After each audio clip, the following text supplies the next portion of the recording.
శ్రీ గురుభ్యో నమః. జ్యోతిష్ అభిలాష మిత్రులకు స్వాగతం. ఈరోజు ఈ ఆడియోలో మనము 2026 సంవత్సరంలో శుక్ర గ్రహం తులారాశిలో 121 రోజులు సంచారం చేస్తుంది. సెప్టెంబర్ 2వ తారీఖు నుంచి 2027 జనవరి 1వ తారీఖు వరకు శుక్రగ్రహం తులారాశిలో సంచరిస్తుంది. అలాగే ఈ శుక్రగ్రహం నవంబర్ 5వ తారీఖు నుంచి నవంబర్ 22వ తారీఖు వరకు కన్యా రాశిలోకి వెళ్ళి వక్ర సంచారం చేస్తుంది. మళ్ళా 22వ తారీఖు నుంచి జనవరి 1 వరకు తులారాశిలోనే ఉంటుంది అన్నమాట. అంటే 120 రోజులు సుదీర్ఘ సంచారం తులారాశిలో జరుగుతుంది. ఇది చాలా సంవత్సరాల తర్వాత శుక్రుడు ఒక రాశిలో ఇన్ని రోజులు సంచారం చేయడం అనేది చాలా సంవత్సరాల తర్వాత వచ్చిందన్నమాట. సో శుక్రుడు కళత్ర కారకుడు. భార్యాభర్తలకి అనురాగానికి శుక్రుడే మొట్టమొదటగా చూడవలసినటువంటి గ్రహము. చాలామంది కుజుడిని సంసారానికి, సంసార బంధానికి ఆపాదించి చెప్తూ ఉంటారు. కానీ కుజుడు కంటే కూడా శుక్రుడిని మనం దాంపత్యానికి, బంధానికి ప్రముఖంగా చూడవలసినటువంటి గ్రహము. శుక్రుడు పురుషుడు యొక్క జాతకంలో అనుకూలమైనప్పుడు మంచి సౌందర్యమైనటువంటి భార్య లభించడం, ఆ భార్య ద్వారా ఉన్నత సంతానానికి అతడు అర్హుడవడం, అలాగే భార్య వలన అతను గుర్తింపు పొందడం, భార్య రాకతో అతనికి అదృష్టం కలగడం అనేటి సంఘటనలు పురుషుడి జాతకంలో శుక్రుడు ఉన్నటువంటి స్థితిని అనుసరించి మాత్రమే జరుగుతుంది. అలాగే ఈ శుక్రుడు వివాహంలో అత్యంత ప్రముఖ పాత్ర వహిస్తాడు. వివాహం అవ్వకుండా ఉండేదానికి, వివాహం తర్వాత వచ్చే సుఖ దుఃఖాలకు కూడా ఈ శుక్రుడే కారకుడు. పురుషుడు యొక్క స్పంలో సంబంధించి ఈ శుక్రుడే మెయిన్ అన్నమాట. సో అటువంటి శుక్రుడు భోగ విలాసాలకు కారకుడు. గురుడు సంపాదించింది పొదుపు చేసే రకం అయితే శుక్రుడు సంపాదించింది ఖర్చు పెట్టే రకం అన్నమాట. సో అటువంటి శుక్రుడు యొక్క గ్రహము తులారాశిలో 121 రోజుల సంచారం ఎలా ఉండబోతుంది, మేషరాశి నుంచి మీనరాశి వరకు అనేది చూద్దాము. సో మేషరాశికి తులారాశి సప్తమ రాశి అవుతుంది. అది వివాహ స్థానం. ఎన్నో సంవత్సరాల నుంచి వివాహం కాని వారికి ఈ సంవత్సరం, ఈ గోచారంలో, ఈ 121 రోజుల సంచారంలో వివాహం అయ్యేదానికి 100% కూడా ఛాన్స్ ఉంది. 35 ఇయర్స్, 40 ఇయర్స్ వచ్చి వివాహం కాకుండా ఎవరైతే ఉన్నారో మేషరాశి వారికి ఖచ్చితంగా వివాహం జరిగే అవకాశం ఉంది. అలాగే కోర్టు వ్యవహారాలు యందు జయము సాధించే అవకాశం ఉంది. సో వీరు నవంబర్ 5 నుంచి నవంబర్ 22 వరకు కన్యా రాశిలో వక్ర సంచారం ఉంది కాబట్టి, కన్యా రాశిలోకి వెళ్తుంది కాబట్టి శుక్రగ్రహం అప్పుడు అహంకారాన్ని తగ్గించుకొని జీవిత భాగస్వామి ఆరోగ్యం మీద, భార్య యొక్క ఆరోగ్యం మీద దృష్టి పెట్టినట్లయితే బాగుండే అవకాశం ఉంటుందన్నమాట. సో తదుపరి వృషభ రాశి వారికి 6వ ఇంటి సంచారం అవుతుంది తులారాశిలో శుక్ర యొక్క సంచారం. సో ఉద్యోగంలో పోటీ పెరుగుతుంది, ఆరోగ్యం బాగుంటుంది. అలాగే డయాబెటీస్ ఎవరైతే ఉన్నారో వారికి దాని నుంచి విముక్తి చెందే అవకాశం ఉంటుంది. కిడ్నీ సంబంధిత వ్యాధులకి ఎవరైతే ఇబ్బంది పడుతూ ఉంటారో వారు డయాలిసిస్ వరకు వెళ్లకుండా వారు ఆరోగ్యం కుదురుపడే అవకాశం ఉంటుందన్నమాట. సో ఈ నవంబరు 5 నుంచి 22 వరకు వక్ర గ్రహ సంచారం ఉన్నప్పుడు వీరు ఆరోగ్యం పట్ల శ్రద్ధ వహించడం ఎంతో మంచిదన్నమాట. సో అలాగే సోషల్ మీడియా రంగంలో ఎవరికైతే యూట్యూబ్ ఛానల్స్, ఇన్స్టాగ్రామ్ ఛానల్స్ ఎవరైతే ఉన్నాయో వాళ్ళు ఈ సొసైటీలో గుర్తింపు వచ్చే అవకాశం ఉంటుందన్నమాట. పంచమ స్థానంలో ఒకరి నుంచి వెనకకు వెళ్ళినప్పుడు. సో అలాగే ఈ మిథున రాశి వారికి 5వ ఇంటి సంచారం అవుతుంది తులారాశి వారికి. ఈ సంవత్సరం సంతానం కలగకుండా ఎవరైతే చాలా సంవత్సరాల నుంచి వెయిట్ చేస్తూ ఉంటారో, చాలా దోషాలు కూడా ఈ పంచమ స్థానంలో శుక్రుడికి సొంత ఇల్లు. ఆ సొంత ఇంట్లో శుక్రుడి యొక్క సంచారం వల్ల గతంలో ఐవీఎఫ్‌లు చేయించుకొని భంగపాటుకు గురైనటువంటి వారు కూడా ఈ 121 రోజుల శుక్రుడి యొక్క సంచారంలో శుభవార్త విని సంతానం నిలబడడానికి చాలా అద్భుతమైన అవకాశంగా మనకి ఇక్కడ గోచరిస్తూ ఉంది. అలాగే ప్రేమ వ్యవహారాలు సఫలీకృతమయ్యే అవకాశం ఖచ్చితంగా ప్రస్ఫుటంగా మనకు తెలుస్తుంది. అలాగే వీరు సొసైటీలో మీడియా రంగంలో వీరి పేరు మారుమోగే అవకాశం ఎక్కువగా ఉందన్నమాట.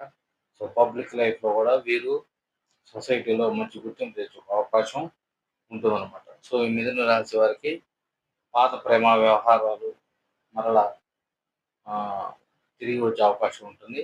సో వాటిని యందు జాగ్రత్తగా ఉండవలసిందిగా కోరడమైంది. సో అటువంటి వ్యవహారాన్ని ఎలా డీల్ చేసుకోవాలో వారికి వదిలేయడం జరుగుతుంది.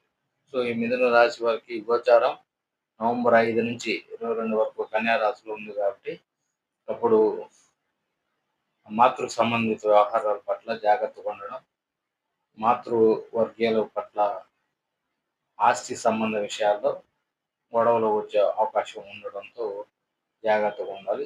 సంతానం ఆల్రెడీ ఎవరికైతే ఉందో వారు కొన్ని రకాల ఇబ్బందుల్ని ఇంటి మీద తీసుకొచ్చే అవకాశం ఉంది కాబట్టి సంతానాన్ని ఒక కంట జాగ్రత్తగా గమనించవలసిన అవసరం ఎంతైనా ఉంది. నెక్స్ట్ కర్కాటక రాశికి 4వ ఇంట సంచారం శుక్రుడు. సో అది చతుర్థం గృహము సంబంధించినటువంటి హౌస్ కావున ఇంటీరియర్ డిజైన్ చేయించుకుంటారు ఇంటికి. ఇంటిలో అందమైన వస్తువులు కొనడం, కాస్ట్లీ ఐటమ్స్ కొనడం, ఫర్నిచర్ కాస్ట్లీ కొనుక్కోవడం, నలుగురింటికి పిలిచి మేము ఈ వస్తువులు కొన్నామని డాంబికంగా చెప్పుకోవడం అటువంటి జరిగే అవకాశం ఉంది. సో వక్ర సంచారం వల్ల ఆస్తి వ్యవహారాలు ఇబ్బందులు వస్తాయి. వాటి పట్ల జాగ్రత్త వహించడం అనేది గమనించదగినటువంటి విషయం. నెక్స్ట్ సింహరాశికి 3వ ఇంట సంచారం ఒకటి శుక్రుడు తులారాశి సంచారం. సో ధైర్యం బాగా పెరుగుతుంది. కొత్త వ్యాపార అవకాశాలు వస్తాయి. సో ప్రయాణ వ్యాపారాలు ఎవరైతే చేస్తున్నారో వారికి అనుకూలంగా ప్రయాణ వ్యాపారాలు అంటే టూరిజం సంబంధించి బిజినెస్ ఎవరైతే చేస్తున్నారో వాళ్ళకి అనుకూలంగా ఉంటుంది. అన్నదమ్ముల మధ్య సఖ్యత తగ్గే అవకాశం ఉంటుంది. గోచార టైంలో అన్నదమ్ముల మధ్య గొడవలకు కూడా ఆస్తి సంబంధ వ్యవహారాలకు సంబంధించి ఇబ్బందులు ఏర్పడే అవకాశం ఉంటుందన్నమాట.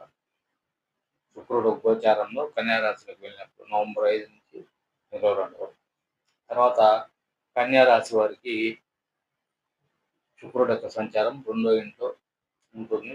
సో బంగారం కొనడం, అమ్మడం చేస్తూ ఉంటారు. సో వాళ్ళు వాక్ చాతుర్యంతో అందరిని ఆకట్టుకోవడం జరుగుతుంటుంది. సో ఆహార నియమాలు పాటించాలి. మంచి ఆహారాన్ని తీసుకునే అవకాశం ఎక్కువ ఉంటుంది. సో అన్ని రకాల ఆహారానికి సంబంధించి విదేశీ ఆహార పదార్థాలు కూడా భుజించడం కూడా చేస్తూ ఉంటారు. సో వీరికి వక్రించినప్పుడు నవంబర్ 5 నుంచి నవంబర్ 22 వరకు కన్యా రాశిలో నీచపడతాడు కాబట్టి ఆర్థిక వ్యవహారాలు పట్ల జాగ్రత్తగా ఉండడం చెప్పదగినటువంటి సూచన. సో తులారాశికి స్వక్షేత్రం కాబట్టి స్వక్షేత్రం 120 రోజుల సంచారం వ్యక్తిగత ఆకర్షణ విపరీతంగా పెరుగుతుంది. మొహంలో ఒక తేజస్సు ఉట్టిపడుతుంటుంది. సో ఎంప్లాయీస్ ప్రమోషన్ పొందుతారు. పాత నిర్ణయాలు తిరిగి సమీక్షించుకోవాల్సిన అవసరం ఎంతైనా ఉంది.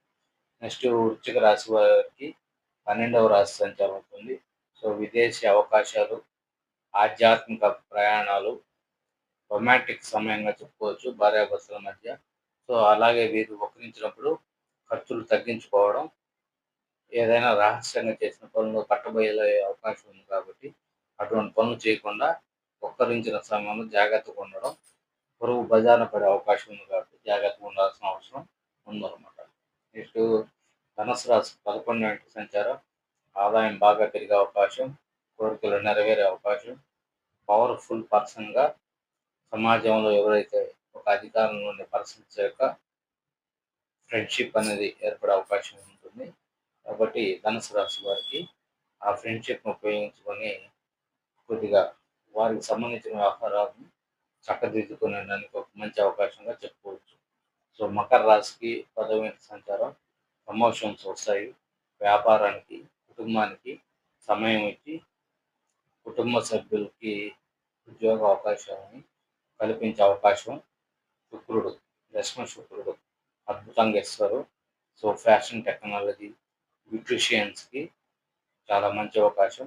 అలాగే సినిమా రంగంలో ఎవరైతే ఉన్నారో వారికి కూడా మంచి సినిమా అవకాశాలు వచ్చే అవకాశం ఉంది.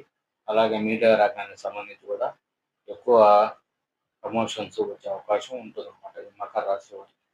సో, కుంభరాశి వారికి 9వ స్థానం సంచారం కాబట్టి అదృష్టం బాగా కలిసి వస్తుంది. ఉన్నత విద్య, ఫారెన్ విద్య, తండ్రికి సంబంధించిన ఆస్తులు రిజిస్ట్రేషన్ చేసుకోవడం వంటివి జరుగుతాయి. అలాగే మీన రాశి వారికి 8వ ఇంటి సంచారం ఆకస్మిక ధనలాభం, రహస్య పనుల యందు లాభం, ఇన్సూరెన్స్ ఏజెంట్‌గా ఉండేవాడికి లాభం, హెల్త్ ఇన్సూరెన్స్ చేయించేవాడికి లాభం. సో, ఏదైనా ఇన్సూరెన్స్ గానీ, అటువంటి కట్టేవాళ్ళకి కానీ చాలా లాభంగా ఉంటుంది. చేయించే వాళ్ళకి కూడా బాగా లాభం ఉంటుంది. మ్యూచువల్ ఫండ్ డిస్ట్రిబ్యూటర్స్ అలాంటి వారికి కూడా ఎక్కువగా లాభాలు వచ్చే అవకాశం ఉంది. సో, హెల్త్ మీద కాన్సంట్రేషన్ చేయాల్సిన అవసరం అంతే. సో, ఈ శుక్రుడు 121 రోజుల సంచారం ముఖ్యంగా తులారాశి వారికి, మిథున రాశి వారికి, ధనుస్సు రాశి వారికి, మకర రాశి వారికి, కుంభరాశి వారికి అద్భుతంగా యోగించే అవకాశం ఉంది. సో, ఈ యొక్క ఆడియో చూసిన వారు తప్పకుండా ఛానల్‌ని లైక్ చేసి, షేర్ చేసి, సబ్స్క్రైబ్ చేసి, ఈ విలువైన విషయాన్ని సబ్స్క్రైబ్ చేసి ఎక్కువ మందికి షేర్ చేయవలసిందిగా కోరడమైనది. స్వస్తి.